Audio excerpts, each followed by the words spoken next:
This is lecture 3 of the Birkbeck EMBO course on correlation, convolution, and the point spread function. So we'll move straight into cross correlation, and I'm hoping people can see the video because I want to show you before we look at the slides. Actually, I just want to show the concept in a very simple way with my hands. So if we look at the cross correlation between two objects, then we can move, let's get this right, we can move one object across against the other, and as they start to overlap, the correlation will increase. It'll hit a maximum when they're perfectly overlapped, and it'll drop off again as the test object moves away. And we can do the same thing with rotation. So say we want to match the angle of one to the other, then we can rotate the test object around and find the angle where it best matched. That's where the correlation will be maximum. And if the two objects aren't exactly identical, we could still do the cross correlation, and it won't be quite as perfect, but there'll still be quite a strong peak if they're very similar. As you can see here, they don't match perfectly, but they're pretty similar. So that's the idea of correlation in very simple terms, geometrical terms. So let's go back to the slides now. And this all shows. So here it is shown just with a, oh, lost my laser pointer. Here's shown with a simple image of a house. You slide the test object across the reference object and you get a peak of correlation. And here the two objects are not exactly identical, they're a little bit different, and the peak isn't quite as high. And we'll come back to that business of scaling in a moment. So you can plot the correlation as a function of either position of the object, or if you're doing rotation, as a function of angle. And obviously we need this sort of thing quite a lot in image processing. So this is just, again, what I showed with my hands: translational correlation and rotational correlation, two different calculations. All right, so the serious definition of cross correlation is an integral. And so before we get to that, it's a measure of the similarity of two functions, an image function and a reference function. And the image is the reference stays still and the image moves relative to it. And their cross correlation is maximum when they match best. And you can look it up. Wikipedia has a nice explanation of it. And here's the formula: the cross correlation of the image and the reference.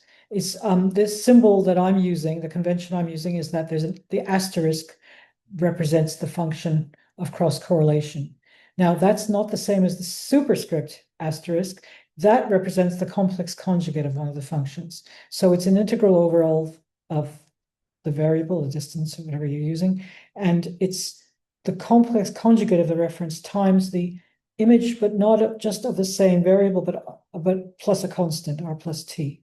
So the cross correlation as a function of t is this integral over dr. And it's the complex conjugate of one times the other function. And that, again, if you're unfamiliar with that, you can look it up in Wikipedia. So it's the shift of one, t is the shift of one function relative to the other. And the order matters, and we'll come back to that in a moment, because it depends which way you do it. It's the peak of correlation tells you where you should move the test object so that it matches the reference object.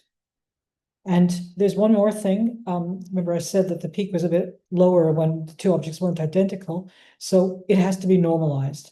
So if you have a very dark reference, if you're comparing a bunch of references and one of them is a gold bead or something very dark, that's going to give a larger value of the cross correlation and will mess up all the alignments because everything will align to the dark particle. So what you have to do is correct for that by dividing through by the integral over the intensities of the image squared and the integral of the reference squared, so that the values of those images are normalized out, and you're really doing a fair comparison. If you have a bunch of a bunch of reference images, you're doing a lot of tests against them the other way around, a reference and a lot of test images. So you have to have that always has to be normalized. So as I said, normalization is important because we're doing quantitative comparisons when we're doing alignments, things like that. The order matters. Mathematically, that means it's not commutative, and I'll show you a picture of that in a moment. Why do we need it? Why do we have to use this thing? It's a lousy method. If you know from experience, if you do single particle analysis, if you have noisy data, the cross correlations are often pretty lousy. Often loads of them are wrong. You get loads of wrong results. You get loads of junk images that shouldn't be correlating with your reference, but you still get them. So why do we have to use this lousy method? Okay, we need it. We absolutely need it to detect similarity. And what we have to do, and there really isn't an alternative method. In a way, we have to make a lot of effort to maximize the signal to noise, and you'll hear about that in a later lecture, and so that we can really try and select out just the signal as far as we can from the noise by masking out noisy background or by getting rid of different frequency ranges that are not relevant for what our analysis is doing, to get the best signal to noise we can, to get a better result correlation. And also nowadays it's incorporated into probability methods like maximum likelihood. So there's some input from correlation and similarity, but it's not, you don't just take the best correlation and say, that's it, that's the answer. You have to have a sort of cloud of probabilities that say, these are all possible answers and they each have a probability, because that's a good way of avoiding getting into traps in local minima that are wrong in these measurements. And you'll hear a lot more about that later on. Okay, so why do we use it? Well, we use it correlation for motion correction. We have to align image plane video images or frames. We use it for particle picking to find the stuff if we're doing single particles. We have to align tilt series images. We have to align particles. We have to determine their orientations. We have to sort out mixed structures. And we want to assess resolution. All of those things use at somewhere or other a measure of similarity. And so I'll give you some of those examples. So here's a picture of Fourier, two pictures of Fourier. So if you just cross-correlate them, and they're in the same position, the same picture. So what we'll get is a peak of correlation. Now there's a lot of other features things that might be similar. There's dark, light, dark. So there's different ways these images can match, but generally there's a peak of correlation in the middle that says these two are at the same position. But if we shift one, so this is the test object, this is the reference object. So how do I need to move the test object to make it match the reference? Well, the peak of correlation is now there. And so that means take this image and move it by that red arrow, move it that way, down and to the left. So that's why the order matters. If you swap these around, then the arrow would point the other way. So obviously this looks pretty obvious here, but when you have many thousands of noisy images, it's really not so obvious. And a lot of the correlations will give you the wrong answer.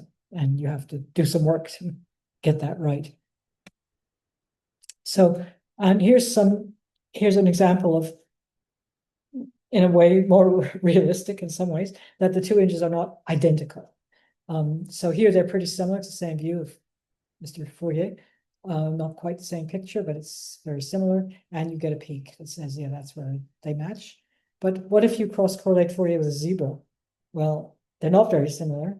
There's still a peak, though. There's still a highest point in the function. So if you weren't worrying about normalizing, you might just take that peak and say, oh, well, let's Fourier and the zebra match just by moving them there. So you have to be a bit careful about the normalization. Okay, so here's another silly but slightly more realistic example. So if we have a set of particles, for example, suppose these are either all, you can imagine these all different orientations of some funny object, or this is a heterogeneous sample where we want to sort out the different structures. So either of those, it's the same thing. We have to find the best matches. So say we take this particle up here, top left, this horse, and we do a cross correlation between that and all the other candidates, all the other 16 images, particles. And you can see that the match to itself obviously gives, the match to the horse gives a nice sharp central correlation peak. All the others give some kind of correlation. They're all sort of grayish blobs in the middle of a square. So they all give some kind of correlation peak, but those are fuzzier and they're not as high. So if it's all normalized, you get the best peak from the best match, if everything works. And if we take this particle here, we can do the same and scan, get all the correlations. And again, that it will give the sharpest, highest peak there, but there's plenty of other good matches. So for example, this one seems to be giving quite a good match. It's quite a dark one, actually. I'm not sure about the normalization here. So this one also gives a good match. Well, it gives a very blurry peak, but it's not a, it's quite a strong peak. So you can see the sort of thing that happens when you have a set of particles like that. And as I said, you have to do, for every match in a single particle analysis, of course, you have to check the orientation, the in-plane rotation, as well as the translation. So you get the position right, but then you got to test all the orientations to make sure it's the right way out. So those are successive steps in the analysis. All right, so what about Fourier shell correlation? In this case, I'm doing it in 2D, and this is Fourier ring correlation. So it's just a 2D version.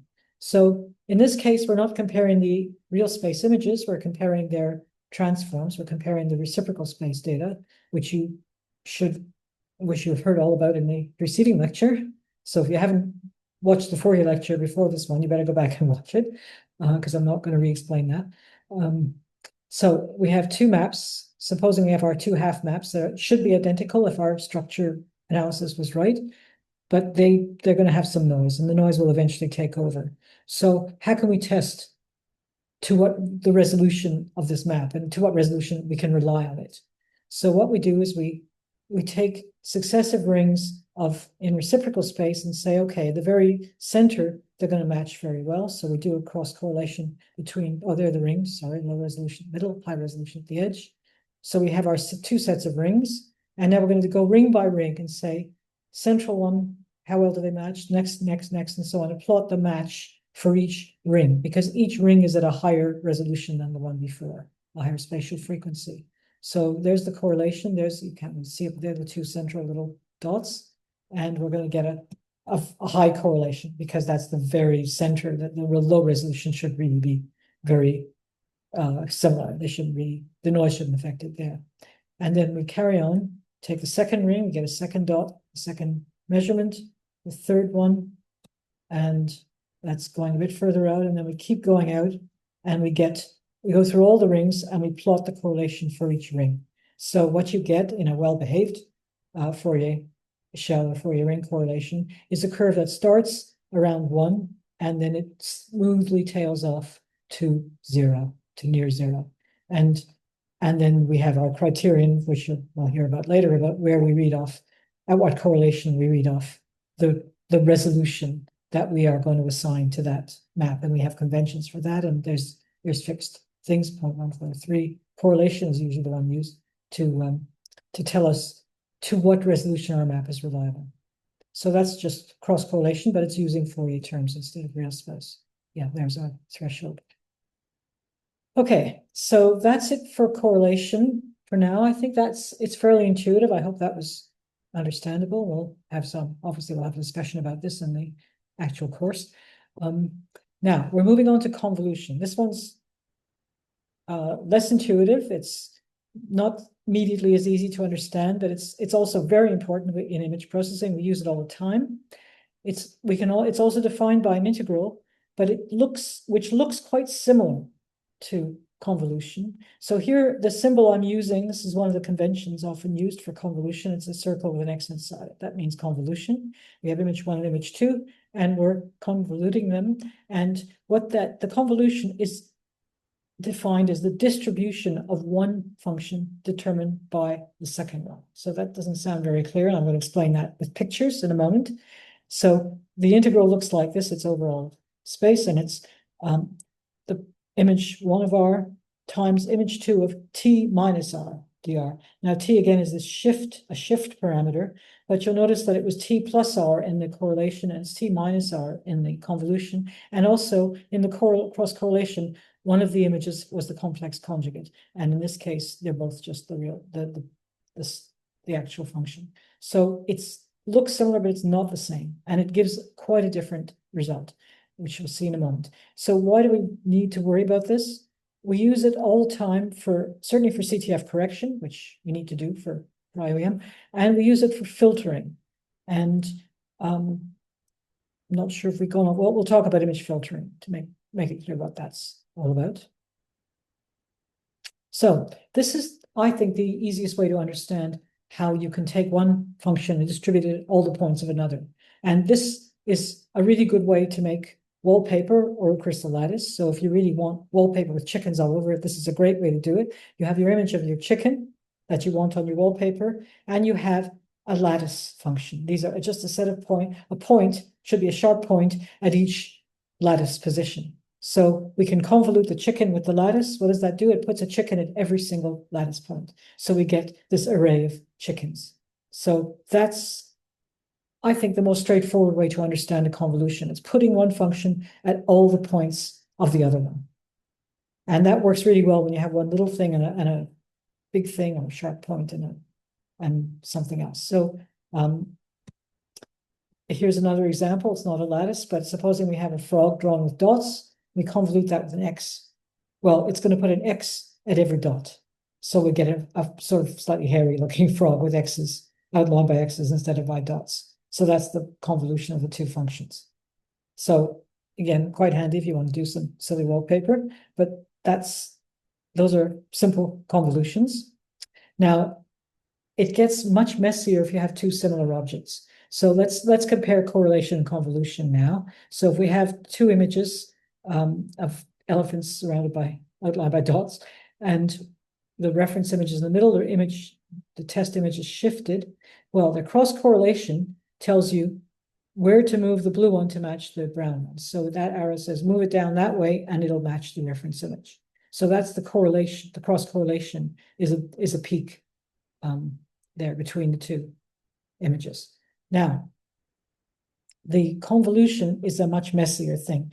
So one elephant is repeated at all the dots of the other one. So it's a whole herd of very complicated elephants. So that's not something visually easy to interpret. So it's easier to think about convolution when you have one object and a set of lattice points or something. But this is the comparison. This is how different they are when you actually do take the same two images and calculate both their correlation and their convolution. Right. So there is so the integrals aren't that easy to calculate in if you were working in real space, but a convolution actually is a very, very easy way to calculate a convolution. And it turns out to be quite handy for a number of reasons. So if you have the image, say we have the elephant and we have a 5-pointed star, which we're going to convolute together. Well, if we take their transforms, so these are the Fourier transforms of the elephant, you mainly see the rings from the dot features, but there's also some diffuse features that come from the elephant. It's not very easy to see. And then the 5-pointed star gives you these 10 streaks, gives you a 10-pointed star. That's because an odd symmetry, there's a sort of symmetrization. There's a center of symmetry added in the transform. It's when you look at the intensities, it looks tenfold symmetric instead of 5 because, yeah, the odd symmetry is doubled. So you'll see, and we'll go over this in practical 1 as well. So we'll have examples of this. So those are the two transforms, pictures of the intensities, or the amplitudes probably.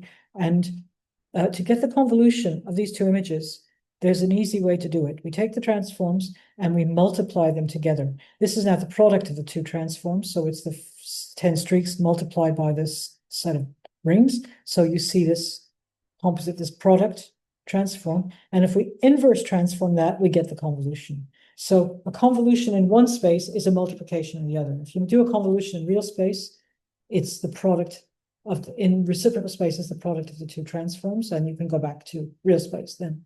And it's also true the other way around. If you have a convolution in reciprocal space, it's a product in real space. And I'm going to give you examples of both of those usages in both cases, because it's a very, very useful thing for us. So I think one of the things we do a lot in all of our image processing is filtering, image filtering. So what's filtering? Filtering is selectively removing or changing the distribution of spatial frequencies in the image. So for example, this is the original image, nice and sharp. If we low pass filter it, that means we have a filter that gets rid of the higher frequencies. So when you start an analysis, generally when you're right at the beginning, you don't have much detail, you don't know what's going on, you don't really want to start with the high frequency information because that's then very noisy. And so you filter out the high frequencies and you get a blurry version of the image. So you can see you've lost the detail. You don't see the little spikes on the hedgehog. It's all just soft and blurry, but you can see where things are. You can see it's the shapes and the overall shading. So that's the low pass filtered image. Now, what happens if you get rid of the low frequencies but keep the high frequencies? Well, that's pretty exciting. In this case, you could see what's going on because there's no noise in this image. So, no visible noise. So what you end up seeing is just the little spikes on the hedgehog and the little rim. There's the little mouth and the rim of the pumpkin thing. So you only see the high frequency features. And this is really something more like what we see in cryo-EM of single particles, except that we also have a lot of noise. This is a sort of noise-free high frequency image. And so when you add noise to this, it's very hard to recognize because you've lost the overall shape. You don't see the darks and lights of the big shapes anymore. It's all just gray with some very high frequency squiggles on it. So that's a high pass filtered image is something unusual that we don't normally look at. It enhances edges. So how does this work? So before we go to filtering directly, I'm going to take a step back and talk about masking. So if you imagine you have a very noisy background and a lot of particles on it, if for each particle you want to analyze, you want to really put it in the center of a box and then mask out the background. And so how do you do that? Well, if the particle's in the middle of the box and there's a whole lot of noisy background, you can make a mask which has an area of a value of 1 in the middle where it's white and a value of 0 everywhere else. And if you plotted the shape of the mask, it would look like this. It would be 0, 0, 0, then it goes up to 1, an area of 1, and then it goes back down to 0. And if you multiply the image by that, then you will have selected out the particle and not the background noise. But the transform of that mask, because it's got a very sharp edge, has lots and lots of rings in it. And well, they look like the streaks. That's just because it's a digital image. If there were lots more pixels, they will all just be smooth rings, not octagons. But anyway, there are lots of rings. And the peak is very, very high. The picture doesn't show how high the central peak is. But anyway, there's loads of background rings. So because you've multiplied the mask times the image, the transform of the image will be convoluted with these features. So it's going to introduce some artifacts. And that's because the mask has a very sharp edge. That's a very high frequency feature which you're introducing. And that's the sort of thing that would get you into trouble in Fourier shell correlation. If you mask your structures with a sharp edge, you're going to introduce the same high frequency features in the two masked half maps, and those are going to correlate to high resolution. So you're going to get false resolution results if you do that. So it's not a good idea to use very sharp edge masks either for a shell correlation or in image particle picking because it's going to introduce artifacts. So how do we get around that? We make a soft edge mask. So here you see a blurry circle. So the edge falls off smoothly. It doesn't go down in a sharp step. It's a smoothly falling off shape, which you see plotted here. And the transform of that, it still has a little bit of rings, but it's much, much smoother. It has much less, it doesn't have all those high frequency rings. So it's a much gentler way of masking, and it's going to introduce much less artifact. And so those are the sorts of masks we actually use. So these effects come because we're doing a convolution. When we multiply the image by the mask, we're convoluting the image transform with the transform of the mask. So that's a convolution. Masking is a convolution, but but the convolution happens in reciprocal space in a sense, multiplication in real space. Now, I'm going to show you the same diagram, but I'm going to change the labels. And this is filtering.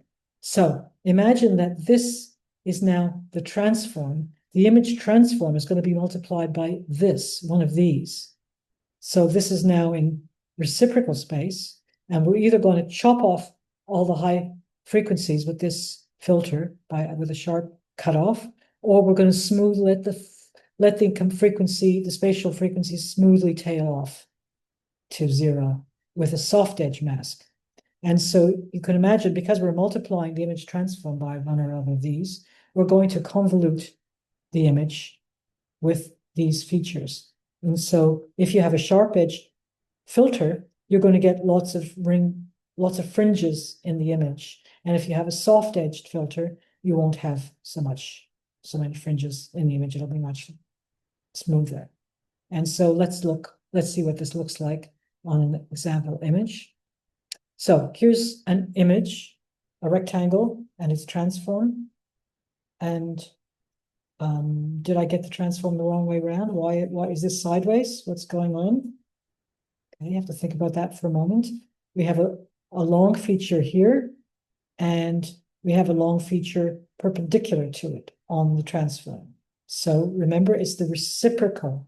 If you have an elongated dimension here, it's going to give you a short dimension on a transform. And if you have a short dimension here, it's going to give you a long dimension on a transform. So I didn't turn it sideways. That's the reciprocal relationship between distance and spatial frequency. So you always have to think back about that. It's not intuitive. All right, so that's the image. And now we're going to try different filters on this image. So let's do a low pass sharp edged filter. So these are filters, just to jump back for a moment.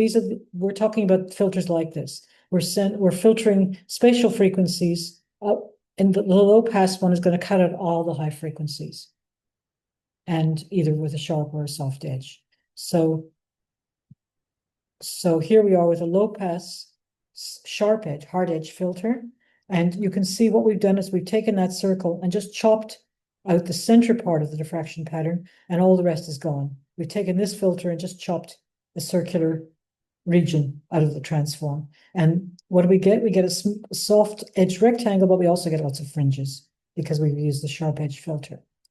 So how does it look if we do that with a soft edge? Well, we get a nice smooth, blurry rectangle without the artifacts because the fringes are now too weak to see. But if you look at the transform, you can see that it fades off just a bit more gently. It's been multiplied by this soft edge filter, so it doesn't just end sharply. It's not just a sharp wall and suddenly it's gone. It tails off gently, and you get a nice smooth filter. So that's the effect of low pass filtering on the rectangle. Now, what about high pass filtering? So here's the example where we now have a filter which is 0 in the center and 1 outside. So it's upside down if you plot it. Oops, plot it there. And so we've enhanced the edges, but we have loads of fringes, again, because the sharp edge filter. And if we do the same thing, but with a soft edge, then it looks like we haven't filtered very much. But if you compare that to the original, you'll see that we've really damped down the center. The central maximum has gone down to 0. So we've just very softly masked out the whole center of this diffraction pattern. If you compare it to the first one, the unfiltered, you can see we've really changed it. It's quite a big dampening in the center, and we get this sharp edge without all those fringe artifacts. So this really is enhancing the edge, the high pass soft edge filter. So that should give you an idea of how these filters behave. And that's something you're doing all the time in image processing. You generally start with low pass filters, and you go out to higher as you go through your refinement. If things improve, which we hope they do, then you can take the filter out further and start to analyze the higher frequency terms. And you can control that by how you do the filtering. Right, so we're doing okay here. Let's move on to the point spread function. So this is another convolution. So the point spread function is, we can think of it as a convolution of the object with something of the imaging system, which I'm going to call the paintbrush first, because Elena Orlova made these very nice slides to give you a feel for how the imaging characteristics change the image. So if we imagine a Dutch master painting, and it's painted with a very fine brush, and you see a lot of detail. You zoom in, you see there's tons of fine details in these paintings, and they're done with a very thin, fine brush. On the other hand, if you go to a modern painter, many modern painters, they might use a very wide paintbrush and really slap the paint on. And so the input and output are more different. Here you might be seeing an input like this, and an output of great big blobs of color. with a big brush or a portrait that's got bigger blobs of color. So you might think this painting is less effective or more effective, or equally effective, but this is the example, the difference between painting with a fine brush and painting with a coarse brush. Now, our imaging systems do something very much like that. So no imaging system is perfect. And if you image a very sharp point in any imaging system, it's not going to end up as a very sharp point in the output, in the detector. In the picture, it's going to be distorted or blurred to some extent, more or less, depending on how good your imaging system is. And so if this is the sharp point image, and this is the image as it comes out the imaging system, that describes the point spread function. It's how a sharp point spreads out, in how the response of the imaging system spreads out the point. And so in our case, the image is modified by the way the waves, the diffracted waves, go through the imaging system, and also by the detector. And so said each point in the object is not detected as a point, but as a convolution of a point with this point spread function. So that's a convolution of the imaging point spread function and the input. So now the contrast transfer function, which you're going to hear a lot more about, happens to be simply the Fourier transform of the point spread function. So it's easy, should be very easy to understand now. So if you imagine the plot of a transfer function in an optical system, so supposing you had against spatial frequencies, so very low frequencies going up to very high frequencies. So supposing you had the perfect telescope, and you absolutely perfect, no loss ever anywhere, and you point this telescope at the sky, the universe, it should show you every atom visible in the universe from your viewpoint, which obviously doesn't exist. No, so there's no perfect imaging system that will do that. But if it did, this plot, the contrast would stay at 1 forever, out to infinitely high spatial frequency. So obviously that doesn't happen in the real world. And what really happens is that the contrast, starts off pretty good, and then at some spatial frequency or other, it starts to drop off and eventually goes to 0, because every optical system has its limit. And so, a typical optical system might fall down like that. And if you had a really crummy lens or crummy optical system with a grease on the lens or something, it might fall down much more quickly. And it can also reverse the contrast. So you can imagine this is the perfect image. Here's a blurry normal optics one, very poor lens maybe, and this is negative reverse contrast. So why am I showing you all these things? That's because in the EM, all of these things happen. Well, not the perfect, everything else happens. We get drop-offs and we get reversals of contrast. So we get a whole combination of all these things in our cryo images. And that's the contrast transfer function we have to deal with. So it describes the performance of the imaging system as a function of spatial frequency. And that's something we have to deal with all the time. But we can fix it. If we do our experiments right, we can actually correct for all these things.